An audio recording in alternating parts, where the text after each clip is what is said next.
de leur marque et cette ostensibilité à consommer la marque pour bien montrer que l'eau était consommable. Je pense que c'était ça, en fait, le message qui voulait être passé, mais aussi cette ostensibilité à ne pas répondre à nos questions. Et ça, je le dis, et c'est peut-être un point de désaccord, ou en tout cas un point de distance que je peux mettre, c'est qu'y compris Monsieur Frex n'a pas répondu à nos questions du tout. Il l'a fait sur un ton peut-être un peu plus courtois que ne l'ont fait les autres directrices, mais il n'a répondu à aucune question. Depuis quand dure la fraude? Ça n'est pas Nestlé Waters qui répond à cette question.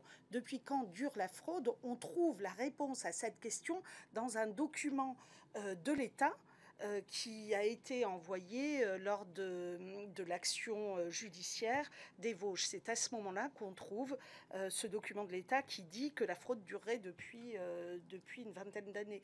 Combien a coûté la fraude? Pareil, ça n'est pas Nestlé qui nous renseigne, enfin, pardon, pas combien a coûté la fraude, combien Nestlé a gagné avec cette fraude, ça n'est pas eux qui nous renseignent là-dessus, puisqu'ils ne nous renseignent pas, ils ne nous donnent pas d'informations. Et c'est bien, là encore, les services de l'État qui peuvent nous renseigner en disant la fraude a rapporté 3 milliards d'euros.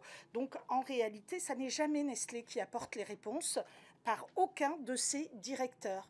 Qu'est-ce qui est la cause de la pollution de ces eaux? Nestlé pouvait nous donner cette information, Nestlé Waters.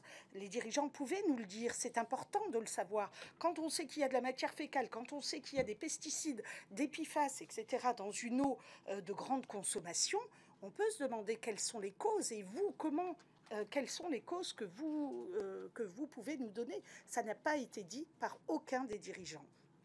Donc moi, je tiens à dire que Nestlé a vraiment eu, à son tour, une attitude assez scandaleuse, de mépris à la fois de la représentation nationale que nous sommes, de la commission d'enquête que nous étions, c'est-à-dire avec un statut très particulier, mais aussi de ses propres consommateurs qui pouvaient regarder cela.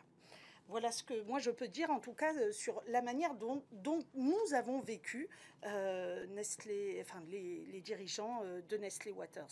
Ensuite, je vous félicite parce qu'en fait c'est vrai que par rapport au travail que nous avions mené en 2024, nous allons à l'échelon supplémentaire, c'est-à-dire jusqu'à l'Élysée en termes de connaissance de l'affaire, et donc ça veut effectivement dire qu'on est au plus haut sommet de l'État. Donc qualifier l'affaire Nestlé d'un scandale d'État est tout à fait, j'allais dire, est tout à fait opportun aujourd'hui, puisque c'est ce qu'a mis,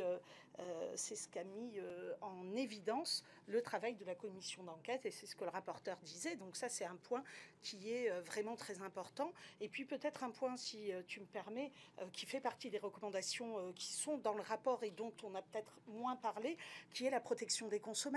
Parce que en réalité, tout cela, non seulement, bien sûr, ça abîme la confiance entre le politique et le citoyen, et ça abîme la confiance entre les consommateurs et les grandes entreprises et les producteurs, j'allais dire, de produits, qu'ils soient alimentaires ou non. Et donc là, rétablir cette confiance en disant, eh bien, l'État a fait des contrôles et les institutions, en tout cas celles que nous représentons, fait également des contrôles sur le travail, sur le système de contrôle, et bien tout ça doit aussi permettre de rétablir la confiance. Donc ça, c'est un point important, à la fois notre travail parlementaire de commission d'enquête qui doit redonner confiance dans les services de contrôle de l'État qui ont quand même permis à la fois de déceler et de nous assurer aujourd'hui que toutes ces eaux sont consommables, même si elles ne méritent pas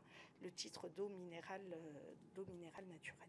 Voilà ce que je pouvais dire. Bon, sur la traçabilité, je n'en reviens pas. Moi, je ne partage pas les deux. Je pense qu'il faudrait faire de l'eau minérale naturelle et uniquement ça dans une usine d'eau minérale naturelle. Sinon, c'est bien compliqué, mais ça, c'est un avis tout à fait personnel que je pourrais voir avec vous. On peut avoir des